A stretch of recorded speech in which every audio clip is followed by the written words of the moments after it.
Hi friends, ఈరోజు పుల్లపిండి తయారు చేసే విధానం. చాలామందికి పుల్లపిండి అంటే తెలియదు.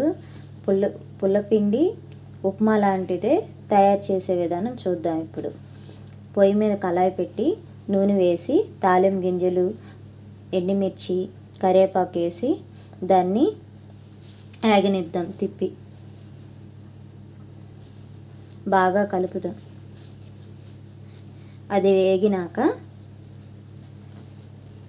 ఉల్లిపాయలు, పచ్చిమిరకాయలు వేసి కలుపుదాం. ఇప్పుడు అవి కలిపేసి కొద్దిగా ఒక 5 minutes దాకా వేగనిద్దాం. ఇప్పుడు మూత పెట్టేసుకుందాం దాని మీద. ఇప్పుడు వేగిందో లేదో చూసి ఒకసారి కలిపి ఇప్పుడు చింతపండు పులుసు వేసేసుకుందాం. చింతపండు గుజ్జు చిన్నది నిమ్మకాయ సైజ్ అంతా నానపెట్టానండి ఆల్రెడీ. ఇప్పుడు ఆ నీళ్ళని దాంట్లో పోసేసుకుందాం. కొద్దిగా సాల్ట్ వేసి కలిపి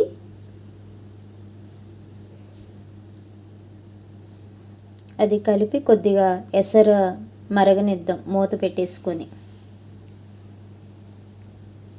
ఇప్పుడు మరిగిందో లేదో చూసి ఇప్పుడు దాంట్లోకి బియ్యపిండి వేసి కలుపుకుందాం.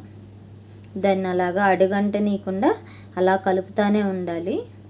కలపకోకుండా వదిలేస్తే కనుక అడుగంటుతుంది. దాన్ని అలా తిప్పుతూనే ఉండాలి.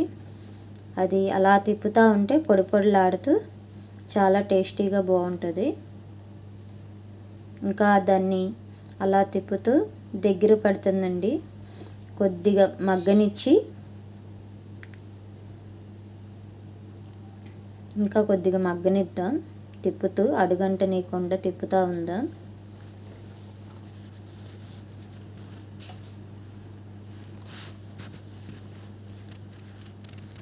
మూత పెట్టి ఒక 2 నిమిషాలు అలా ఉన్నిచ్చి ఇప్పుడు మూత తీద్దామండి.